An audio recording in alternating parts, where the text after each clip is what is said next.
नमस्कार, मैं मनीष कुमार वर्मा। इस न्यूज में हम आप लोग को सुनाएंगे कि किस प्रकार से विधानसभा में उपाध्यक्ष का चुनाव और राज्यपाल के अभिभाषण पर धन्यवाद प्रस्ताव चल रहा है। सभी पार्टी को बोलने के मौका दिया गया है। तर्क वितर्क होगा। आइए सुनते हैं पहले स्पीकर क्या बोल रहा है।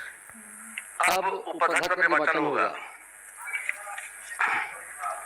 माननीय सदस्यगण, बिहार विधानसभा की प्रक्रिया तथा कार्य संचालन नियमावली के नियम 10 के तहत उपाध्यक्ष का निर्वाचन होना है। उपाध्यक्ष के निर्वाचन के लिए कुल 4 प्रस्ताव प्राप्त हुए हैं।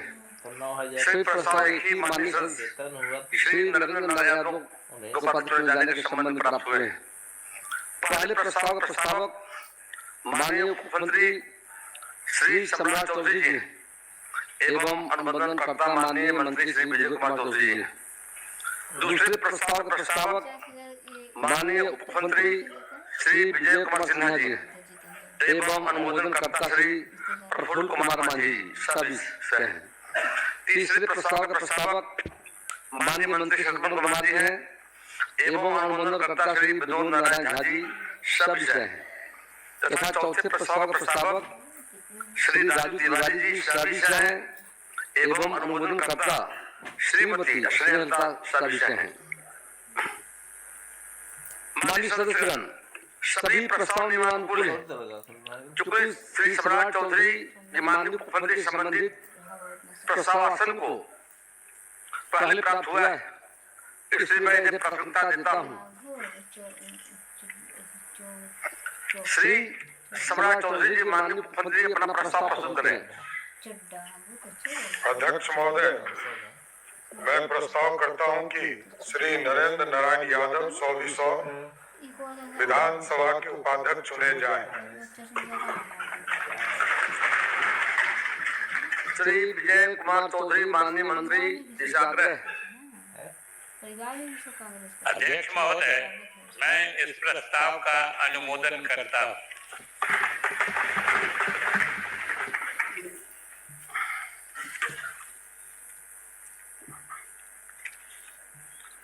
प्रश्न है कि श्री नरेंद्र यादव सभी बिहार विधानसभा का उपाध्यक्ष चुने जाएं।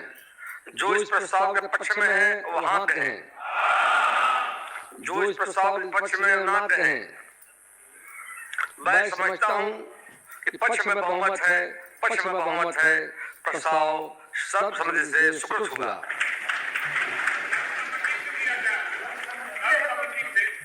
हमने बोला है और बताया, मैंने कहा प्रस्ताव सर्वसम्मति से स्वीकृत हुआ। श्री नरेंद्र यादव जी सर्वसम्मति से बिहार विधानसभा के उपाध्यक्ष निर्वाचित हुए। मैं अपनी ओर से और पूरे सदन की ओर से माननीय श्री नरेंद्र बाबू को बधाई देता हूं। माननीय सदस्यगण, अब माननीय राज्यपाल के अभिभाषण के धन्यवाद प्रस्ताव पर वाद विवाद प्रारंभ होगा। माननीय सदस्य श्री राणा रणधीर जी ने राज्यपाल के अभिभाषण पर धन्यवाद प्रस्ताव पेश करने की अपेक्षा की सूचना दी तथा माननीय सदस्य श्री रामविलास कामत द्वारा इसका अनुमोदन का अनुरोध किया गया है। वाद विवाद एवं सरकार उत्तर के लिए 2 घंटे का समय उपलब्ध है। विभिन्न दलों को उनकी सदस्य संख्या के आधार पर समय का आवंटन निम्न प्रकार किया जाता है। इसी समय में सरकार को उत्तर के लिए भी समय दिया जाएगा।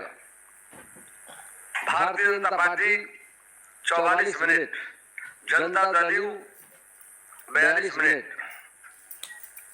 राष्ट्रीय Janata Dal 12 minute, Lok Janshakti party Ramvilas 9 minute, Indian National Congress 3 minute, Hindustani Awam Morcha 2 minute, AIMIM 2 minute, Rashtriya Lok Morcha 2 minute, CPI-ML 1 minute, CPI-M 1 minute, Bahujan Samaj party 1 minute, Indian industry party 1 minute, कुल 120 मिनट।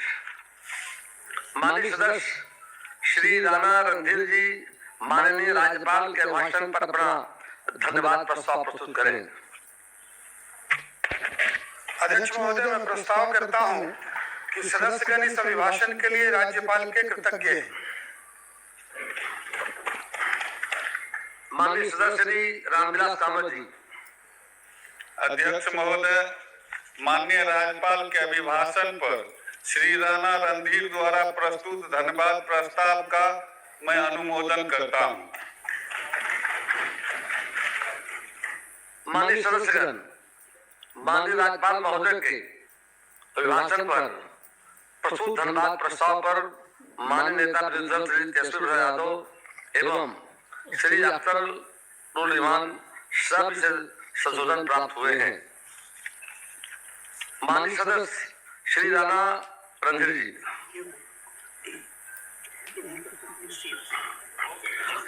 जी। माननीय मुख्यमंत्री जी।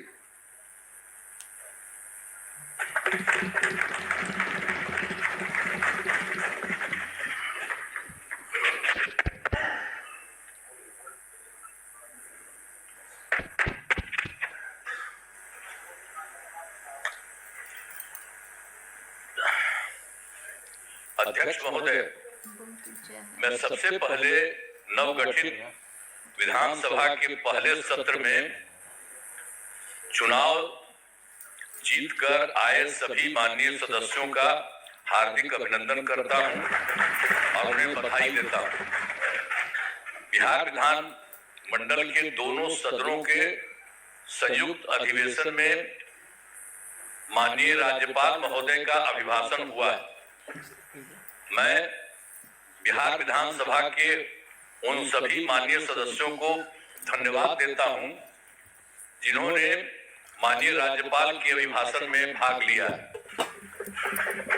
माननीय राज्यपाल महोदय ने अपने अभिभाषण में सरकार की उपलब्धियों एवं प्राथमिकताओं को विस्तार से बताया है और इसके लिए मैं माननीय राज्यपाल के प्रति आभार व्यक्त करना चाहता हूं और मैं सदन के समक्ष अपनी कुछ बातें रखना चाहता हूं। अब ये जानिए, आप सब जानते हैं कि 24 नवंबर 2005 को पहली बार एनडीए की सरकार बनी थी और तब से राज्य में कानून का राज है और हम लगातार 20 वर्षों से विकास के काम में लगे हुए हैं। बिहार का विकास करना ही हमारा मुख्य उद्देश्य रहा है। हम दिन रात बिहार को आगे बढ़ाने के लिए भी सोचते हैं और इसी प्रकार काम करते रहते हैं। मैं बिहार की जनता का आभार व्यक्त करता हूं कि उन्होंने इस बार के विधान सभा चुनाव में बढ़ चढ़कर हिस्सा लिया और एनडीए गठबंधन को भारी बहुमत से विजयी बनाया। शुरू से ही बिहार के विकास का काम हो रहा है। अब किसी प्रकार के डर एवं भय का वातावरण नहीं है।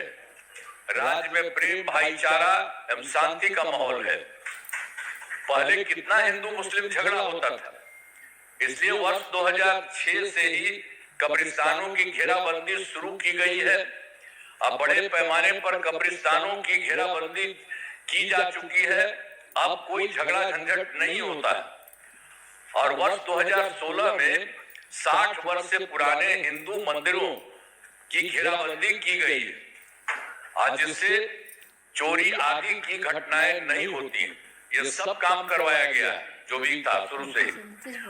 और सर्वप्रथम शिक्षा एवं स्वास्थ्य के क्षेत्र में विशेष ध्यान दिया गया है। हम लोगों ने बड़ी संख्या में नए स्कूल खोले और नियोजित शिक्षकों की बहाली की। लड़के लड़कियों के लिए पोशाक एवं साइकिल योजना चलाई।